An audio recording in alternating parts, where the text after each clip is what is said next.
Olá pessoal, bem-vindos ao canal. Eu sou a professora Cíntia e esse é o vídeo de correção do PET de Matemática, volume 4, 2021, do sexto ano do ensino fundamental.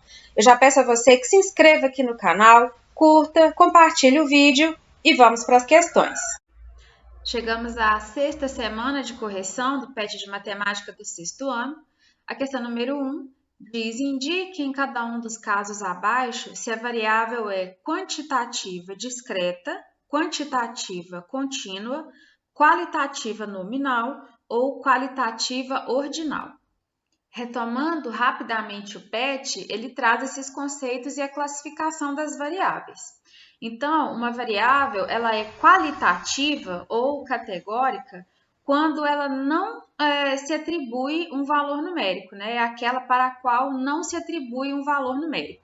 Ela pode ser nominal, são aquelas que têm características que descrevem os indivíduos, mas não possuem uma ordenação, né? Não possuem uma ordem, por exemplo, a cor dos olhos. E ela pode ser ordinal, são as características que descrevem os indivíduos e que possuem uma ordenação. Então, é possível você ordenar. Um exemplo aí é o grau de escolaridade de uma pessoa.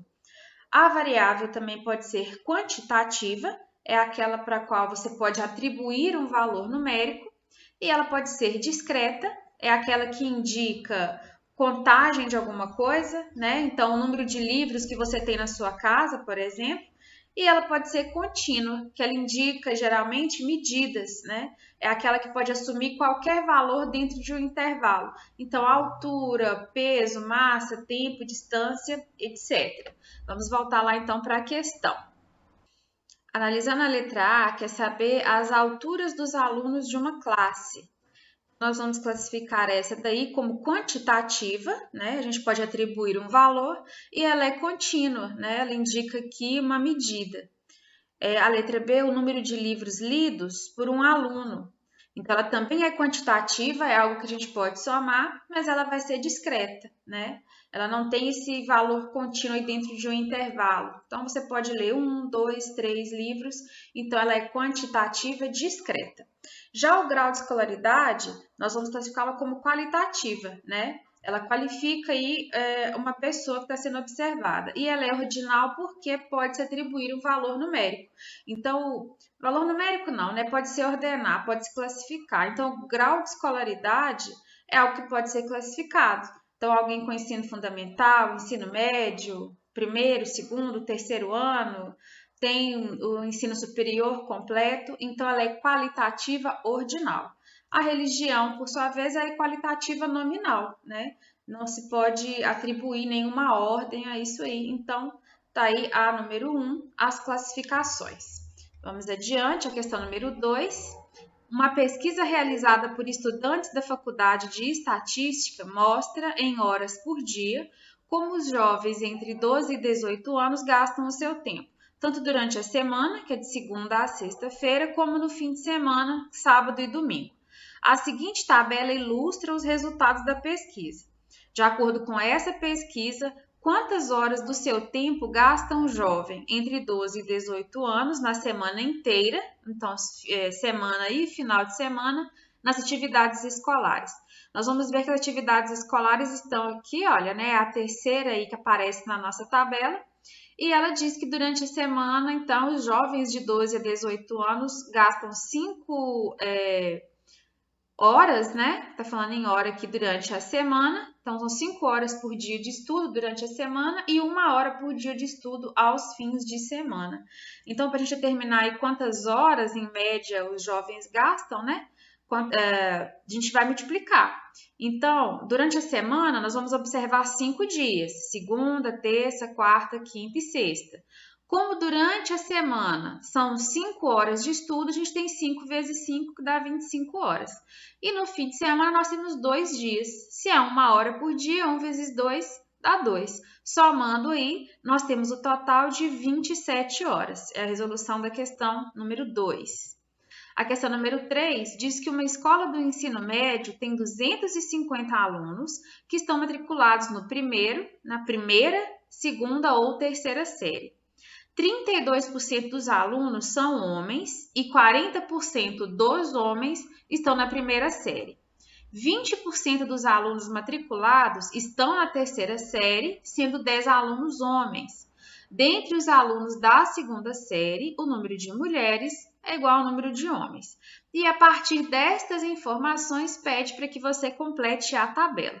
Então, nós vamos começar aqui calculando, né? Utilizando a primeira informação, a gente consegue identificar quantos homens e quantas mulheres estudam aí, né, nessa escola de ensino médio, dentre os 250 alunos observados. Então, diz que 32% são homens. Então, eu vou pegar os 250 e calcular 32%. 32% é o mesmo que 32 sobre 100. Então, se a gente multiplicar o 250 por 32 e dividir por 100, nós chegamos a 80 como resultado do número de homens que essa escola tem. Como nós temos 250 pessoas no total e nós já descobrimos que são 80 homens, é só fazer a subtração. 250 menos 80, nós chegamos a 170 mulheres que estão aí entre esses alunos. Depois disso, a gente vai observar a segunda informação. Ela diz aí, olha, que 40% dos homens estão na primeira série. Então, é a primeira informação que a gente vai encontrar aqui para já colocar na nossa tabela.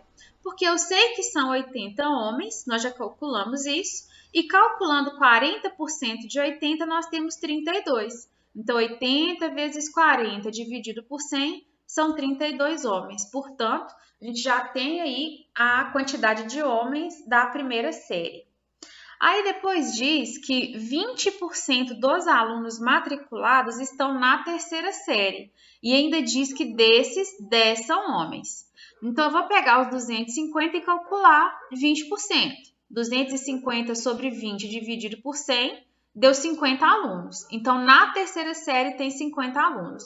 Como o problema já disse que 10 são homens, então eu posso concluir que 40 são mulheres. 50 menos 10, 40 mulheres. E aí a gente já completa a tabela da terceira série, que tem 40 mulheres e 10 homens. Aí disse que dentre os alunos da segunda série, o número de mulheres é igual ao número de homens.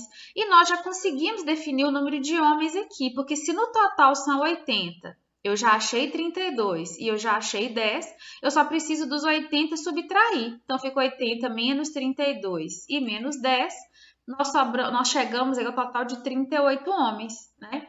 Então, tem 38 homens na segunda série. E como o problema disse que nessa turma o número de homens e de mulheres é igual, então nós também temos 38 mulheres nessa turma.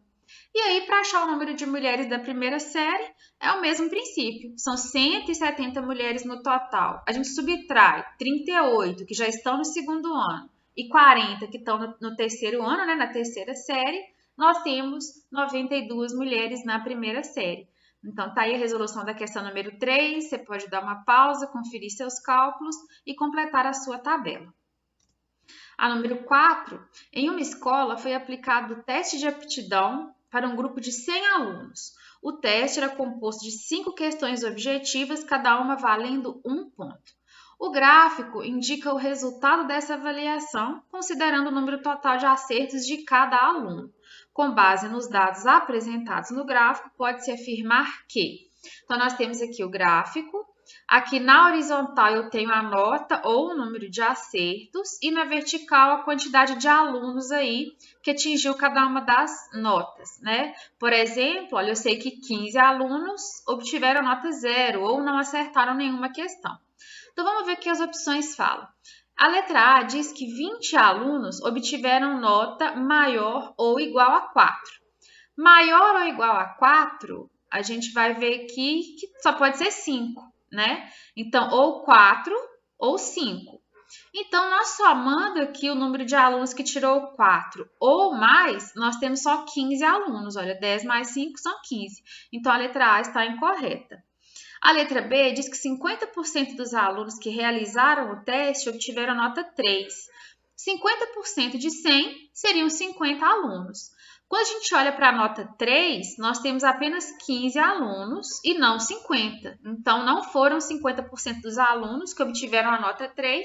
A letra B também está incorreta. todo aluno acertou pelo menos uma questão. Também não é verdade, porque nós já vimos que tiveram 15 alunos que não acertaram nenhuma questão, tiraram 0. Então, sobra a letra D, né? Diz que 30 alunos acertaram exatamente 2 questões. E, de fato, quando eu venho aqui, olha, analisar as 2 questões, nós temos 30 alunos. Portanto, a letra D é o gabarito correto da questão número 4. A número 5 diz que um cientista trabalha com as espécies 1 e 2 de bactérias em um ambiente de cultura. Inicialmente, existem 350 bactérias da espécie 1 e 1.250 bactérias da espécie 2. O gráfico representa as quantidades de bactérias de cada espécie em função do dia durante uma semana. Em que dia da semana a quantidade total de bactérias nesse ambiente de cultura foi máxima? Então, o que nós vamos ter que fazer aqui é analisar dia a dia e somar os valores. Então, na segunda, eram 350, 1.250, vamos somar esse valor. Na terça, 800 mais 1.100. Na quarta, 300 mais 1.450 e por aí vai. Então, aqui, olha, eu já tenho as somas, né? Olhando o gráfico, eu já somei aí para cada dia da semana. E o que a gente vê é isso. Na segunda-feira foram 1.600 no total, terça-feira 1.900, quarta-feira foram 1.750 bactérias, né? Somando as 2 espécies. Quinta, 1.500, sexta, 1.700, sábado, 1.290 bactérias e no domingo, 1.350. Então, como a gente quer saber aí o dia da semana em que houve a quantidade máxima, nós vimos que a terça-feira é esse dia, né? Chegou a 1.900 bactérias, foi o maior número de bactérias encontrado. Portanto, a nossa resposta para a questão número 5 é terça-feira. A número 6 diz que o polímero do PET, né, o plástico, é um dos plásticos mais reciclados em todo o mundo devido à sua extensa gama de aplicações, entre elas fibras têxteis, tapetes, embalagens, filmes e cordas. Os gráficos mostram o destino do PET reciclado no Brasil, sendo que no ano de 2010 o total de PET reciclado foi de 282 quilotoneladas. De acordo com o gráfico, né, com os gráficos, determine a quantidade aproximada de embalagens PETs recicladas destinadas à produção de tecidos e malhas em quilotoneladas. Bom, então, no primeiro gráfico, a gente vê para que tipo de destinação foi.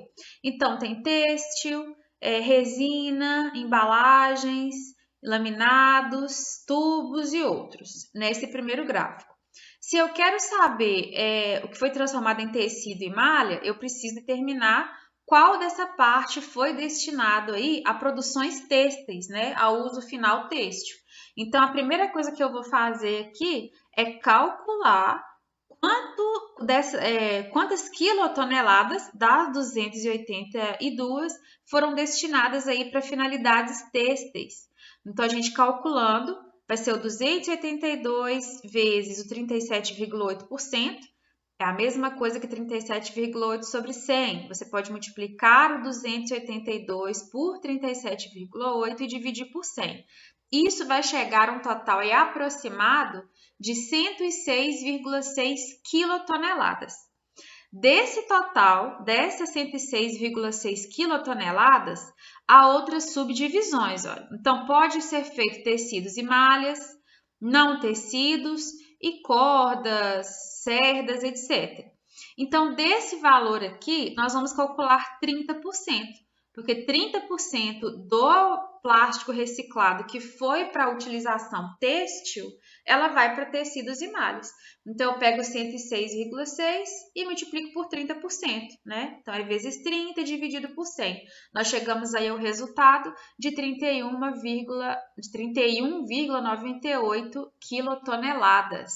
É a resolução da questão número 6.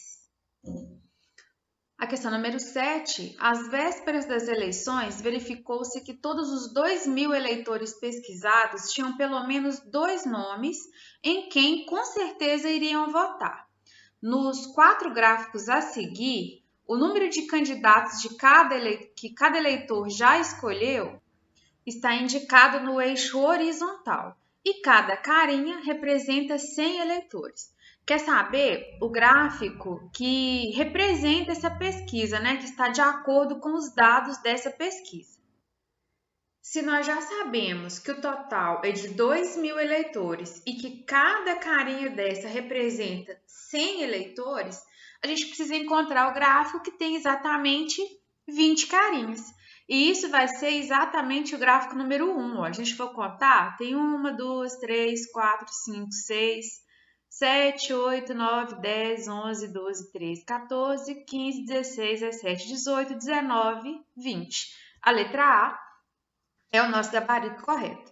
Todos os outros gráficos você pode conferir aí, contar o número de carinhas, ou vai ter mais ou menos que 20 e, portanto, eles não estão de acordo aí com os dados da pesquisa. Então, essa questão número 7, eu acho que é a última questão aqui do nosso PET. É isso mesmo. Então, espero que vocês tenham gostado, que vocês se inscrevam aqui no canal, curtam, compartilhem o vídeo com os colegas. Ótimos estudos e até a próxima!